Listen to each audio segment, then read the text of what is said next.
Hello my friends, welcome back to my channel. I'm Aleese Lightyear, and today's video we are continuing the celebration of 20,000 lovely subscribers by keeping it real with a part 2 of my Q&A. You guys had so many great questions that I couldn't even get to half of them, so without any further ado, let's get started.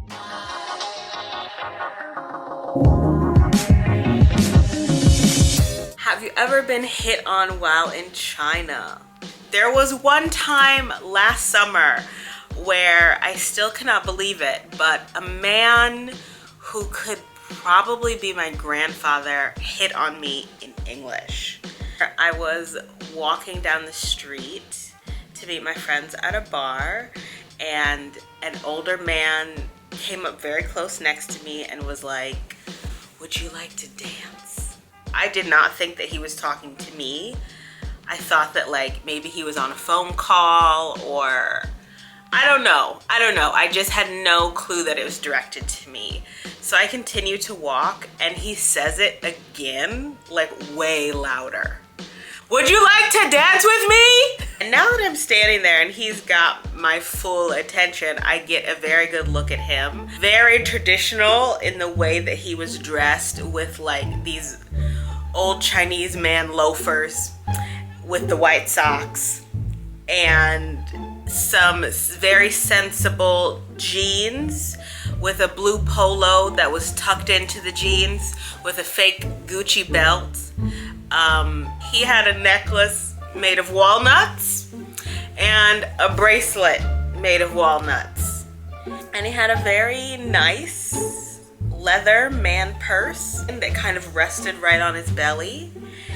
And he wanted to know if I would like to dance with him. I was surprised. I was taken aback. I was like, okay, well, let's have a conversation. Maybe I do want to dance. And then we find ourselves in the middle of the sidewalk having a conversation. You know, he asked, "Where are you from? Can you speak Chinese? How long have you lived in China? What do you do? Where are you going?" He repeats his first question, "Do you want to dance with me?" And I'm like, I'm on my way to meet my friends. I don't want to just drop what I'm doing and dance with you right this moment.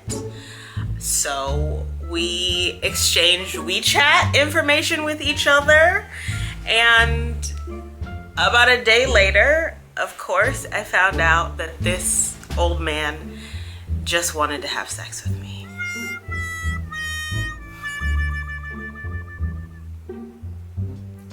Top 3 Chinglish clothing items you spotted. Say one of my favorite random ass English phrases was this pink puffy down winter coat, and on the back of it was like a full PSA about how healthy milk is.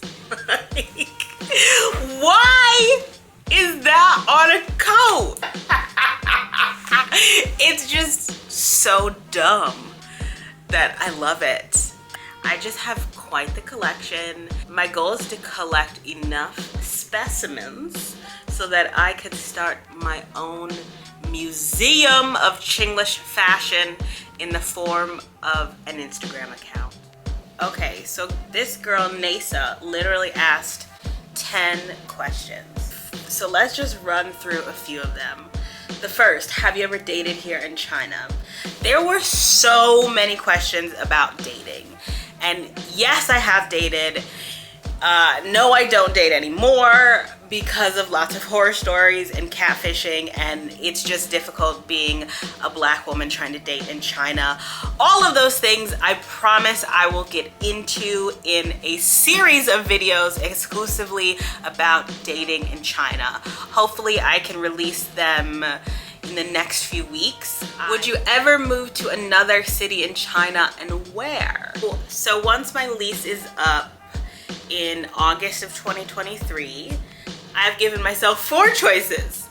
Choice number 1, stay in Beijing, stay in my apartment, stay at my school, keep everything the same. Choice number 2, go back to America. Choice number 3, leave China forever. go to a different country. Choice number 4, leave Beijing and move to another city. A few cities that I could see myself living in are maybe Chengdu and Chongqing. You know, my friend Jess lives in Chongqing, and my really good friend Jenna is moving to Chongqing this summer. And when I visited Chongqing, I just fell in love with the food, the city, and just the overall vibe is really cool. I don't know if I could survive in that extreme heat, but I think if I'm going to leave Beijing but stay in China, I am going to go to a city where I can make the same amount of money but live a whole lot cheaper, but keep the same lifestyle. And I think both Chongqing and Chengdu are really good for that.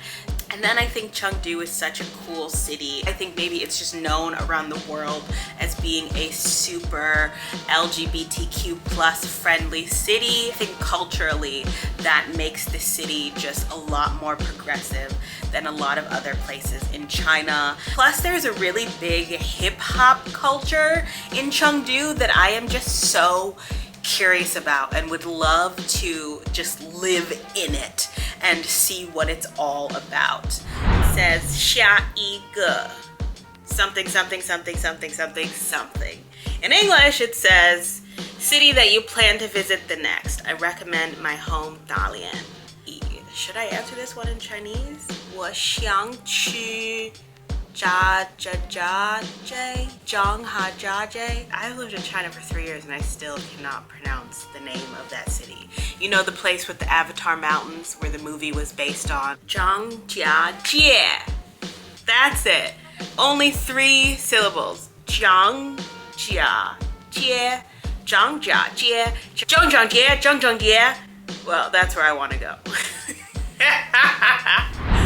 Are the hot dogs better in China than the USA? Of course, America has much better hot dogs than China. The thing that turns me right off about Chinese hot dogs is the color. They are bright, fluorescent pink, and I don't know why. Literally, some of these Chinese hot dogs look like they could glow in the dark, that it doesn't look edible.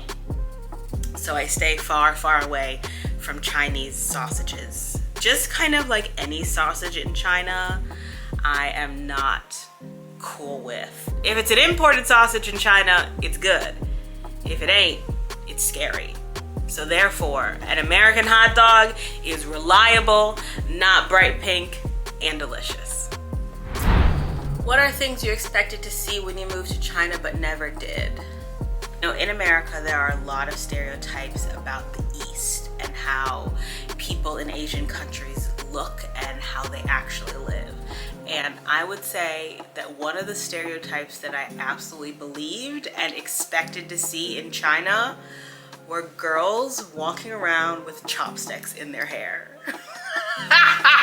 It sounds absolutely ridiculous now. Like right now saying this, it's almost embarrassing. My friend Lauren from Lauren's China Life and I talk about this all the time, is like, there was a moment in American pop culture where like all of the pop stars were wearing chopsticks in their hair, like sticking out this way, like in a bun. I feel like Nicki Minaj just did that 2 years ago.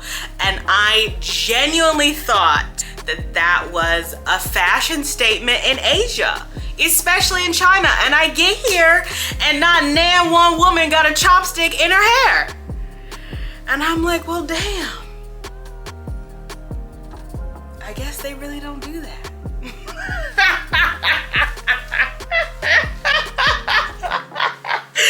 It's so dumb. It's literally so stupid. Some other things I expected to see in China were street vendors. I know that in the past, lots of cities were covered with street vendors, and now it's all about like pedestrian streets where there's 1 or 2 or 5 dedicated streets in a city that is all street vendors. But like, I just was expecting that on any street at any moment, someone would be cooking something or making something or fixing something, and I would be able to purchase those services. In particular, in Beijing, I think that there was some sort of regulation that was passed that limited what street vendors can and can't do and where they can't be. So it is very common for me to just walk around and never see a street vendor. What food do you miss the most from the US? So if you have watched my video about the international supermarket here in Beijing, you will see that there's lots of American and global food that I have access to, which is great. But of course, there are a few things that are missing and a few things that just kind of like don't exist in China. Poppy seed flavor. Poppy seed muffins, lemon poppy seed dressing, like poppy seed coleslaw. Ugh, I love poppy seed stuff. This is not the country that knows anything about a poppy seed flavor. I also miss refrigerated cookie dough and cookie dough flavored ice cream. I mean, yeah, I could hypothetically make cookie dough, but I don't want to do that. I want the Toll House roll of cookie dough that comes in that long yellow package in the refrigerated section. I want to take a bite of it. I also really miss collard greens with some ham hocks. Ooh, that would be so good. A spicy collard green and some cornbread. Oh my God. Not sure if it counts, but any advice for starting a YouTube channel, blog, etc. I love yours. Well, thank you. My first piece of advice would be to come up with 50 ideas for separate videos or episodes or posts, because you need to be consistent in the beginning. Like, according to all of the famous YouTube gurus, they say if you start a channel, you need to be posting 2 to 3 videos a week. And if you only have 2 video ideas, then that's only gonna last you a week. You need to plan ahead and keep a running list of video ideas. My second piece of advice would be don't let the analytics regarding the views or the watch hours or the reading hours or the posts or whatever the analytics are, do not let them mess with your mental health. Just because your video got 50 likes does not mean that your video isn't great. Does not mean that people don't care about you. Does not mean that your content isn't valuable. All that means is that there is far too much competition and that the algorithm just ain't algorithming right for the piece of content that you have put out there at that moment. It doesn't mean that your next video won't be successful or your next post won't be successful. Don't look at those analytics. Just do it because it's fun. Do it because it's a release. Do it because you are providing value to someone. What changes you the most after living in China for over 3 years? I now have a much better sense of the world, and I truly feel like I am a global citizen, not just an American citizen. And I think something that goes hand in hand with that is just the pure appreciation, admiration, respect, fascination, and love that I can have for different types of people and cultures. What are the biggest differences between teenagers in the States and those in China? I will say American students have a lot more free time, a lot less pressure on school, and maybe more chances to explore their interests. Whereas Chinese students, I think, have a ridiculous amount of pressure. I am a high school teacher at a very traditional Chinese public high school, and it's just really tough to see the amount of tests and homework and just work in general that my 16-year-old students have to do. It is extremely overwhelming. I really feel like they have zero time to explore themselves, their feelings, their thoughts, their interests. It is all about test taking and entrance exams and grades and scores and being the best. Like, the pressure is insane. And do you want to leave China under the weird restrictions for COVID? Sometimes yes, sometimes no. I feel like I'm not ready to leave China yet. Like, my journey in this country is not over yet, and it's nice that I am in control of that, but I am exhausted with the rules surrounding the COVID pandemic in China. I mean, it's been since 2020 that we have been dealing with this, that the borders have been closed, that there have been the most extreme, illogical, nonsensical, ridiculous rules in place. And just when you think it can't get any worse, it does. And just living day to day can get really hard at times because there are never any answers. There's never anyone to ask. There's no kind of like official source for updates as to when things will get better. And it just has become extremely overwhelming and really difficult to talk about. This is why I will not make a video about the pandemic in China, because I don't want to, and because my mental health is more important.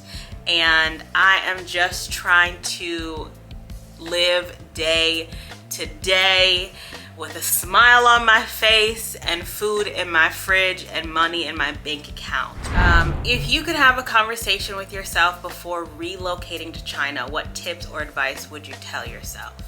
I would have tried to learn more Chinese before coming here, because it is definitely needed and will make your life much easier. I also would have packed a 4th suitcase filled with even more hair products and makeup, because getting hair products for this naturally curly hair is extremely difficult and very expensive. And the same thing with makeup. It is incredibly difficult to find makeup for my skin tone. I am literally still using my Fenty Beauty foundation from 3.5 years ago. It has been expired, but it's all I got.